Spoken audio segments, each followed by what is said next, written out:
Hi and welcome to Destination Michigan. We're here to explore the beauty, creativity, and destinations located in our Great Lakes state. Tonight, we'll meet some outstanding Michiganders, and we'll travel across the Mitten to visit the communities that make Michigan unique. Our journey begins in Bellaire tonight, with the rich history of a home that's been featured on the cover of numerous national magazines. Then, we'll aim for the stars and head to the headlands to view them. After that, a tour of musical memorabilia. And then Bob Garner returns to Destination Michigan. He loves his favorite state way too much to stay away for long. I'm Courtney Jerome, and you're tuned in to Destination Michigan. Support for Destination Michigan is provided by the CMU Bookstore. T-shirts, sweatshirts, hats, maroon and gold memories, and an official outfitter of Adidas apparel at the Central Michigan University-owned and operated CMU Bookstore. Online shopping 7 days a week at cmubookstore.com. The CMU Bookstore, online at cmubookstore.com, on campus in the University Center, and game day locations at Kelly Short Stadium and the CMU Events Center.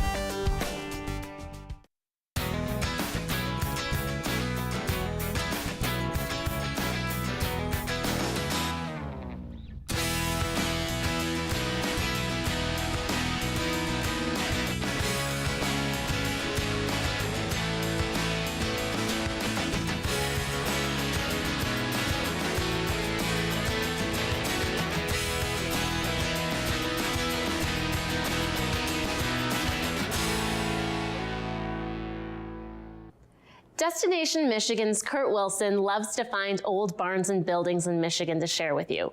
And tonight, he's found you a beauty. Bellaire's Grand Victorian is a home that has so many stories to tell, from its heartbreaking beginning to its current state as a bed and breakfast.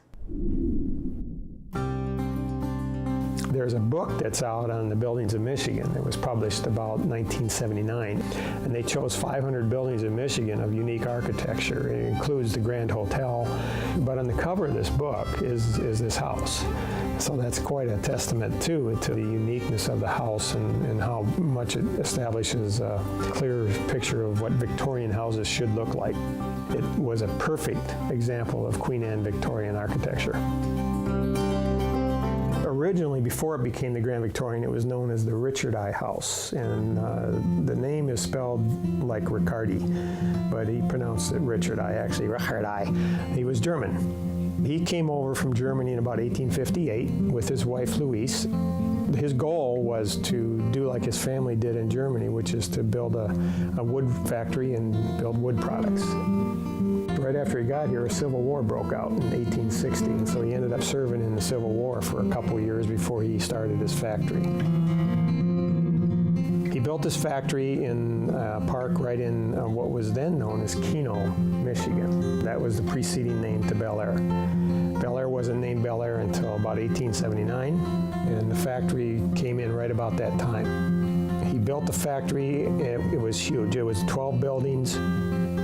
And these products became very popular. He was focused on quality. He brought 12 craftsmen from Germany to work in the factory. And it got the attention of some people putting together a World's Fair in Chicago. And he ended up walking away with first place in the world for his creative use of hardwoods. And that, needless to say, brought Bellaire on the map. So his factory boomed. It grew very quickly.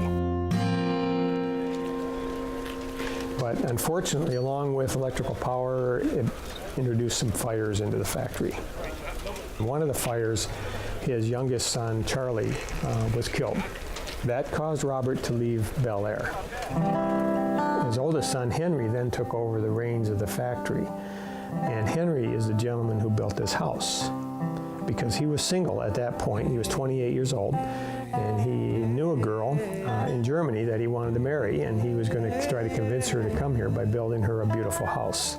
So he proposed to her, and she wrote back and said, "Why don't you build the house first?" And so that's what he did. He wanted the Queen Anne Victorian look to it because that was romantic. It was very attractive, very feminine. But he didn't stop on the outside of the house. When you come inside of the house, you can really appreciate the character that he put in, all the craftsmanship. For example, this fireplace right here, there's 2 light bulbs carved in that fireplace with flames coming out of the socket. This was the first private residence in northern Michigan to have electric power. So he got the house completed and he wrote her, and it didn't work. That led him to board up the house because he couldn't live in it, because everything he had done in the house and prepared for her just broke his heart. Shortly after he boarded up the house, a doctor came through the area from Wisconsin, and he came in and he saw this house all boarded up, and he saw the growth in Bellaire, and he said, this is where I want to live. Dr. Bacon, it turns out, ran his practice here for about 10 years, from about 1896 until about 1906. When he moved out, the lease was ended, and Henry was able to come into the house and live in it after all. He lived here for several years, and a fire in the factory burnt a large portion of the factory, and he wasn't able to rebuild. All of Richard I family, as far as we can tell, moved with him to California, and that's when the house finally went into private ownership from the Richard I family. There's been 15 owners of the house since then, and all of them have maintained the house pretty much to its original. If you look around, you'll see that nothing has been updated in this house. Trust me, I know. But it's very authentic to the time, which is what makes it so unique. All the wood is original, and it's never been painted, which allows you to see the quality of the wood that is in the house. I mean, he used the best grade of wood. The front entry, for example, the front entry is oak. And then this room, the front parlor, is all chestnut. One of the longest lead time items on the house completion was this parlor back here. It's all 100% bird's eye maple, which if you've ever seen bird's eye maple, it's very unique wood and it's extremely rare. It took him that long, even though he owned the factory, to collect that much bird's eye maple to be able to complete that room. And then the dining room is pine.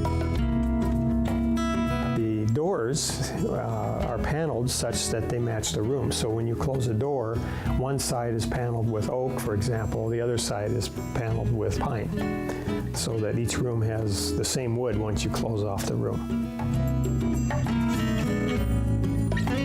Yeah, there's 4 rooms on the second floor.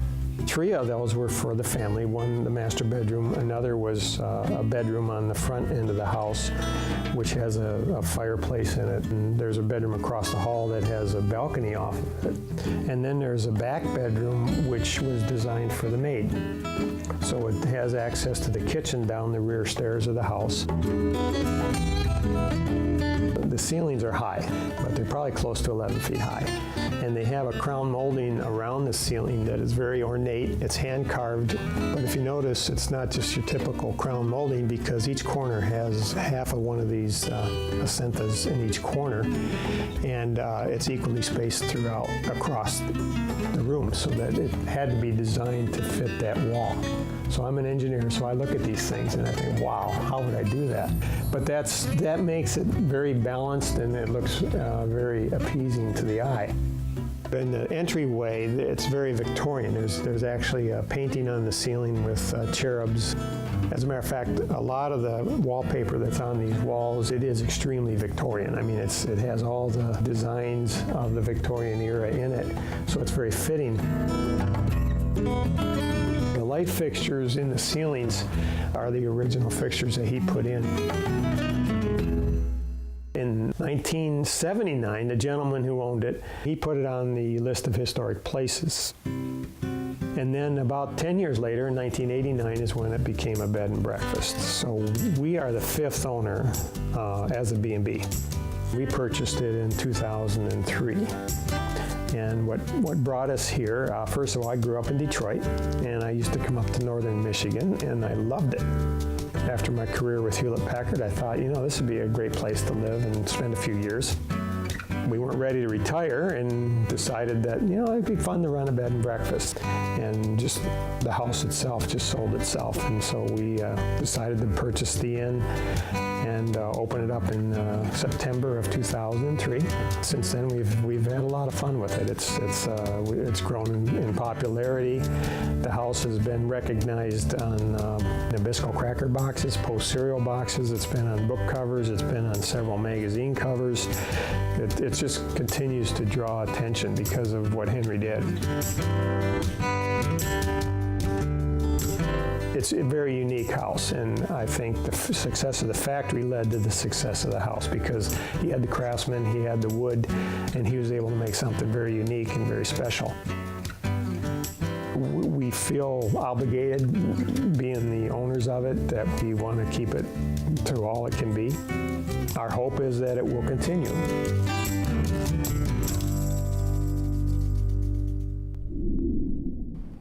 If you'd like to learn more about this Grand Queen Anne Victorian, you can visit grandvictorian.com. Now, there are only around 9 international dark sky parks in the world. Did you know that one of them is in northern Michigan? I'd like you to meet Destination Michigan's Stephanie Mills, as she gives us a glimpse of what makes this place shine. Stephanie? Thanks, Courtney. Well, a visit to the Headlands isn't just about looking up at the stars. It's an experience from sunup to sundown, and about a journey to open up your mind and imagination.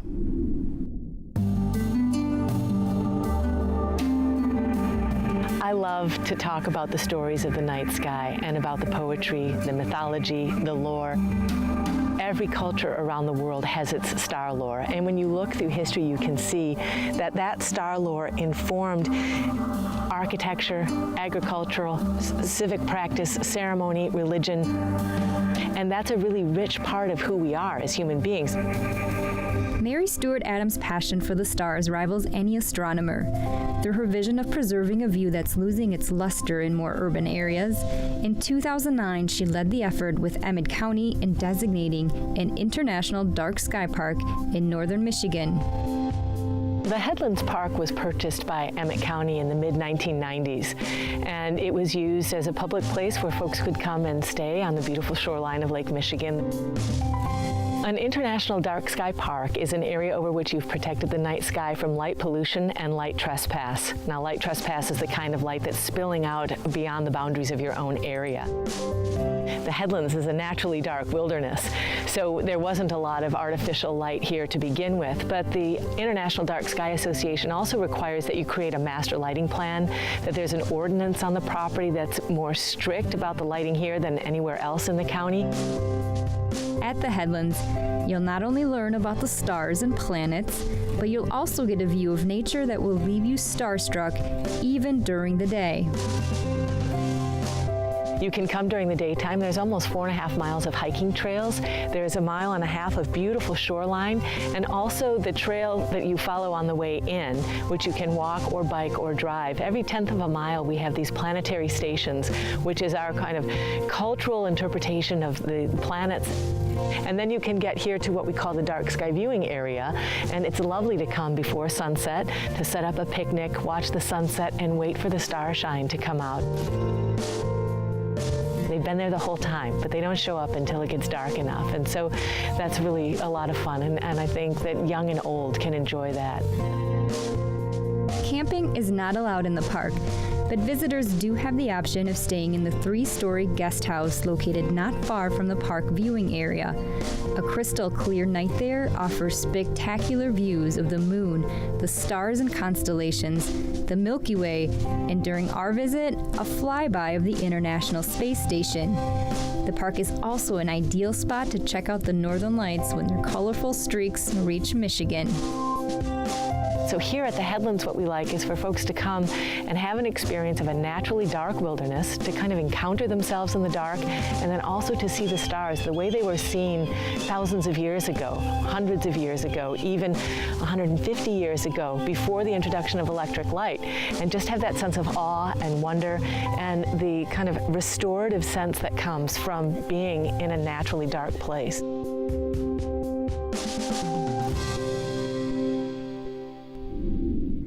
The Headlands is open year-round at no charge. And rain or shine, Mary also hosts a variety of educational programs that help people get a better understanding of the night skies. For more information on the Dark Sky Park, check out emmetcounty.org/darkskypark. Next stop. Located in the midst of Michigan cherry orchards, several farm buildings have been transformed into a museum, now filled with music memorabilia.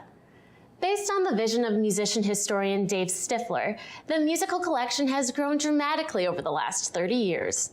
Together, let's take a tour of Acme's Music House Museum. Hundreds of authentically restored musical memorabilia are showcased in Michigan's Music House Museum. Knowledgeable hosts demonstrate many of the musical instruments and provide insight to their histories. But first, visitors are welcome to explore the large and unique collection of rare antique musical instruments on their own. We have a self-guided tour that covers the history of radios and the history of the development of phonographs, and we have a beautiful jukebox collection. The guided portion of the tour starts we have an Acme turn-of-the-century replica of an Acme general store, and in it they have some of the music boxes and the really early instruments of the automated history of music. Those instruments include music boxes and nickelodeons, the only forms of music that were available in the late 1800s and early 1900s. Then, the tour takes us to plentiful player pianos, concert organs, and fair organs too. The Bruder fair organ that we have was made to draw people to fairs and was built in 1913. We have to tell people to cover their ears because it's very loud because it was made to bring attention to get people to come to fairs. Michigan music is also represented within the museum. An early 1920s Wurlitzer theater organ is on display. This organ was built for the Cinderella Theater in Detroit and was played for silent films. But the museum's showpiece is a Mortier Amaryllis organ. Only a few hundred of these organs are left in the world, and the Music House Museum is home to one of them. It was built in 1922 in Antwerp, Belgium, and it is very unique in that, well, its size for one thing. It's 18 feet by 30 feet wide, and it weighs about 5,000 pounds. It's huge, and it is one of the only organs from that time that still have the same facade. It's carved rosewood with the original painting still on it, and it's just an amazingly beautiful piece. Recently, the Amaryllis had its first restoration, a replacing of its leather and valves. Generations of the Verbeck family have traveled the world doing organ restorations like this one since the late 1800s. Johnny said that ours, of all of the organs, the facade on it is in the best condition of all that he knows of in the world.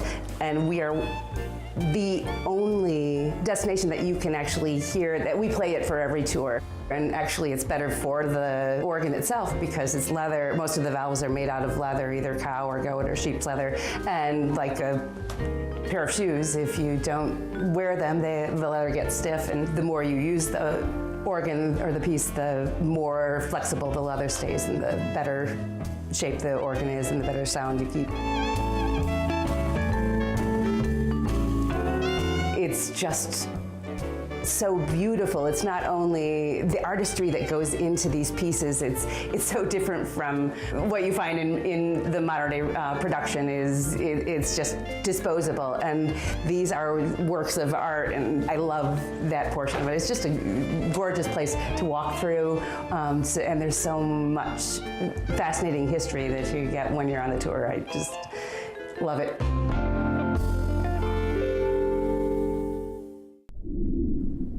Visitors are welcome to explore the music memorabilia in Michigan from spring blossom time through autumn color season and around the December holidays.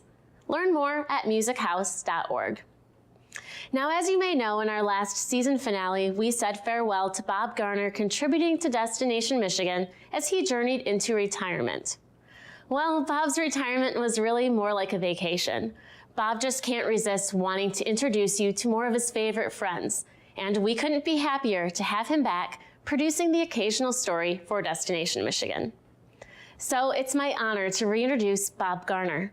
Tonight, he's teaching us about tractors in an annual event that displays tractors that are quite unique antiques.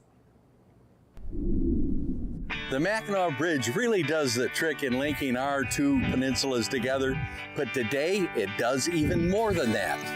It's the annual Antique Tractor Ride, a 5-mile jaunt for farm tractors that are over 40 years old. In the tractor world, 40 is pretty young, and of the almost 1,000 tractors and tractor drivers, age 60 is pretty well the normal. The oldest driver today is somewhere in his 90s. Drivers for this bridge run are not all farmers, but their devotion to the tractoring way of life and to their tractors is what makes this all work. You'll see Internationals, Fords, Olivers, Olives Chalmers, Massey Fergusons, John Deeres. Many of them started pulling plows and discs for a relative generations ago. They have all been maintained and cared for with lots of TLC.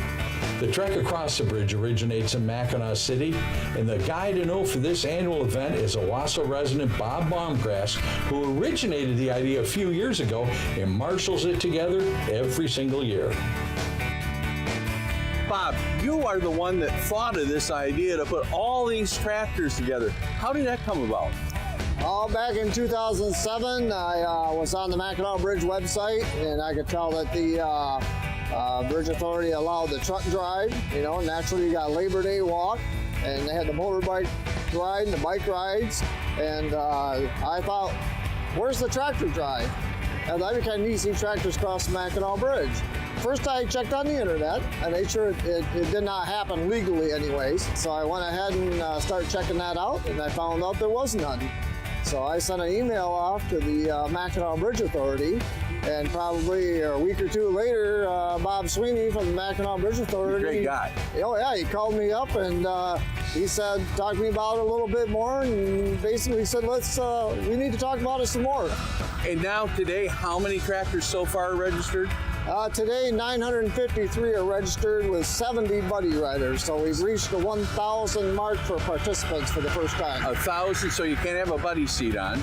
Yeah, this year you can. Okay, and you can have a buddy seat on. And what's the oldest tractor you know of? Is there? 1937 GP John Deere. Matter of fact, it belongs to Ward Holton up by Ovid. Yep. And he is going to be driving a different tractor in the parade, but that tractor is here, and it'll be at the Little Bear Arena in St. Ignace to show off. Okay, and would you say the average age of the tractors here, 60 plus? Well, they got to be 40. Well, that's correct. I would say probably 65 even, because a lot of these tractors definitely are back in the 40s and 50s. A lot of wartime John Deere tractors in here and farm-all tractors, and a little bit of mix of everything. Truly is ageless iron, isn't it? Yeah, it sure is. I tell you, where else do you see this many tractors in one spot crossing the Mackinac Bridge? You know, it's just awesome. Jerry Madison of Cadillac is driving a 1950 John Deere that's older than he is. It's a John Deere B he calls Sweet Annie. Actually, it's one of our Garner family tractors. Jerry, tell me about this tractor. Well, it's a 1950. It's a John Deere BW. W, of course, stands for wide front from the factory back in the day, you know. And the unique part is not only the wide front, but it's also on 42-inch rims, which is kind of unusual. And it's older than you or I are. Absolutely. Okay, 63 years old, and you're driving it over the bridge for the first time today. Oh, yeah. I'm going to pay close attention for a very good reason. And why is that? It's my tractor. Oh, I forgot about that, yeah. Yes. This tractor was restored by your cousin. Jack Peterson. Jack Peterson of Cadillac. And he done a remarkable job, and plus he rebuilt the motor completely on it. It went right through the tractor. Yeah. Absolutely. Yeah, and it runs good, doesn't it? Oh, it's a peach. Start her up. Okay, Bob.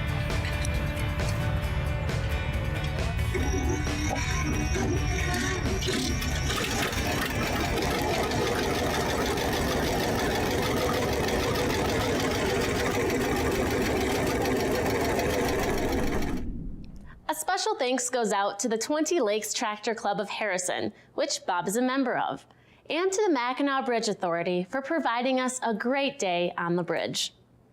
Well, now we conclude our episode with a little Destination Michigan trivia for you. Do you know which course is the longest running miniature golf course in the state? Stay tuned for the answer. Support for Destination Michigan is provided by the CMU Bookstore. T-shirts, sweatshirts, hats, maroon and gold memories, and an official outfitter of Adidas apparel at the Central Michigan University-owned and operated CMU Bookstore. Online shopping 7 days a week at cmubookstore.com. The CMU Bookstore, online at cmubookstore.com, on campus in the University Center, and game day locations at Kelly Short Stadium and the CMU Events Center. Which Michigan miniature golf course is the longest running course in the state? The answer is Lee's Mini Golf in Alpena. The Par 47 course opened its doors in 1961 and has been open seasonally ever since. Thanks for joining us tonight on Destination Michigan. We hope you'll tune in again and learn more about the state we all love to call home.